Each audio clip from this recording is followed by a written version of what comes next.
ہدایہ international school کی teacher مس امول ورا۔ میں کچھ کہنے اور سننے سے پہلے اپنے والدین کا تہہ دل سے شکریہ ادا کرنا چاہتی ہوں، جن کی بدولت آج میں اس مقام پر پہنچی، کہ وہ تھے محروم تعلیم سے مگر مجھ کو پڑھایا ہے، وہ تھے محروم تعلیم سے مگر مجھ کو پڑھایا ہے، پسینہ حد سے بڑھ کر بھی میری خاطر بہایا ہے، کھڑی رہتی ہوں شاہوں میں جو اپنا سر اٹھا کر میں، کھڑی رہتی ہوں شاہوں میں جو اپنا سر اٹھا کر میں، میرے والد نے مجھ کو آج اس قابل بنایا ہے۔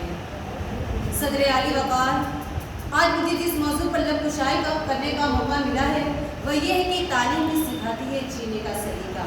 اللہ تعالیٰ کی پہلی وحی اقرا پڑھ کے نام سے شروع ہوئی، پڑھ اس رب کے نام سے جس نے تجھے پیدا کیا، اور پھر یہی تعلیم ہے جس کی بدولت انسان اپنے زور بازو پر ترقی کی اعلیٰ مثال قائم کرتا ہے، اور پھر علم کے سمندر میں غوطے لگاتا ہے، اور پھر حقیر سے سوئی سے لے کر بھاری بھرکم جہازوں پر اپنے نام کے ٹھپے لگواتا ہے، اور پھر یہ اعلان کرتا ہے میرے ہاتھ میں قلم ہے میرے ذہن میں اجالا، میرے ہاتھ میں قلم ہے میرے ذہن میں اجالا، مجھے کیا دبا سکے گا کوئی ظلمتوں کا پالا، مجھے فکر ہے اپنے عالم تجھے اپنی ذات کا غم، میں غروب ہونے والا تجھ کو ڈوب ہو رہا ہے، کیونکہ تعلیم ہی سکھاتی ہے جینے کا سلیقہ۔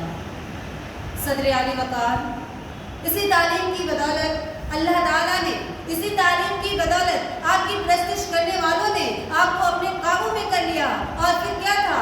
اوپر دیکھا آسمان نظر آیا، آسمان میں چاند نظر آیا، چاند میں انسان نظر آیا، پوچھا ماجرا کیا ہے؟ جواب ملا انسانی ترقی ہوئی ہے، اور پھر یہی ترقی چیخ چیخ کر کہتی ہے کہ تعلیم ہی سکھاتی ہے جینے کا سلیقہ۔ نیچے دیکھا زمین نظر آئی، زمین میں سمندر نظر آئے، سمندر میں گہرائی نظر آئی، گہرائی میں انسان نظر آیا، پوچھا ماجرا کیا ہے؟ جواب ملا انسانی ترقی ہوئی ہے، پھر یہی ترقی چیخ چیخ کر کہتی ہے کہ تعلیم ہی سکھاتی ہے جینے کا سلیقہ۔ کہ دل سے جو بات نکلتی ہے اثر رکھتی ہے، دل سے جو بات نکلتی ہے اثر رکھتی ہے، پر نہیں طاقت پرواز مگر رکھتی ہے۔ صدر عالی وقار، تعلیم کے میدان کے سپاہی جب اے پی جے عبد الکلام بنتے ہیں تو اپنی زندگیاں بنا کر جینے کا سلیقہ سکھاتے ہیں۔ تعلیم کے میدان کے سپاہی جب جابر بن حیان الرازی البیرونی بنتے ہیں تو اپنی زندگیاں بنا کر جینے کا سلیقہ سکھاتے ہیں۔ تعلیم کے میدان کے سپاہی جب آئزیک نیوٹن گراہم بیل بنتے ہیں تو دوسروں کے کام آ کر جینے کا سلیقہ سکھاتے ہیں۔ تعلیم کے میدان کے سپاہی جب رہنما بنتے ہیں تو سر سید احمد خان علی جناح بن کر قوم کی رہنمائی کر کے جینے کا سلیقہ سکھاتے ہیں۔ تعلیم کے میدان کے سپاہی جب آئی ٹی کے میدان میں اترتے ہیں تو کسان کا بیٹا بل گیٹس ہو یا پھر غربت اور مصیبت سے لڑنے والی بادام کیوری ہو، مصیبتوں سے لڑ کر جینے کا سلیقہ سکھاتے ہیں۔